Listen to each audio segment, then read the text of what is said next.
GB News presenter Dawn Neesom certainly didn't hold back as she issued her scathing thoughts after Sir Keir Starmer's update on the Russia-Ukraine war. GB News host Dawn Neesom slammed Sir Keir Starmer after she halted the show mid-broadcast following the latest developments concerning the Russia-Ukraine war. On Saturday, May 10, European leaders gathered in Ukraine for the Coalition of the Willing meeting where the Prime Minister issued a stern warning to President Vladimir Putin. Starmer met with Ukraine President Volodymyr Zelensky alongside French President Emmanuel Macron, recently elected German Chancellor Friedrich Merz, and Polish Prime Minister Donald Tusk in the heart of Kyiv. They updated Donald Trump on the progress made on the Coalition of the Willing plans in a 20-minute phone call. Following the summit, Starmer threatened Putin with fresh sanctions if Russia fails to comply with an unconditional 30-day ceasefire. He said, "All of us here, together with the US, are calling Putin out. So, we are clear, all 5 leaders here, all the leaders of the meeting we just had with the Coalition of the Willing, an unconditional ceasefire, rejecting Putin's conditions, and clear that if he turns his back on peace, we will respond. Working with President Trump, with all our partners, we will ramp up sanctions and increase our military aid for Ukraine's defense to pressure Russia back to the table."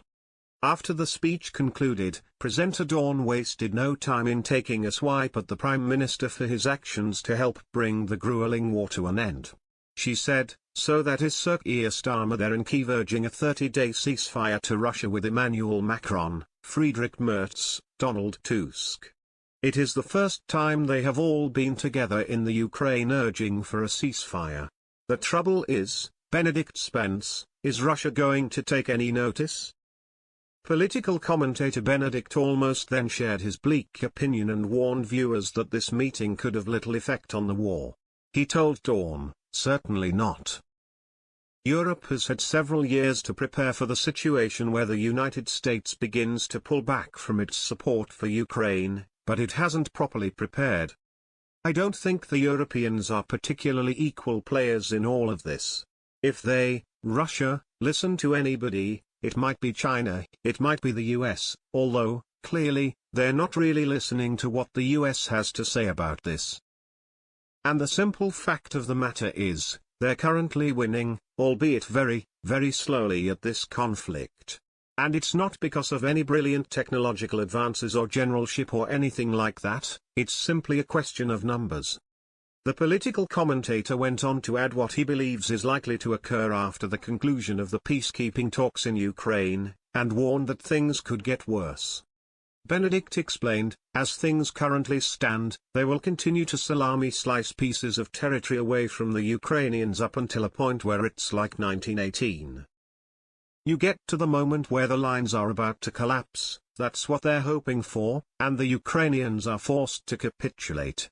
Without some sort of external pressure, there's no sort of need for the Russians to come to ceasefire agreement that's been brokered by Europe. With its other players? Maybe, but Europe isn't a serious player at this moment in time." Dawn went on to share her fears about the ongoing conflict and her concerns that Putin won't listen to reason. She confessed, "I must admit, obviously everybody wants this to work, everybody wants a ceasefire, and everybody wants a solution to the problem. But I just think listening to what we've just heard, I can just imagine Putin going, 'Yeah right, what are you going to do?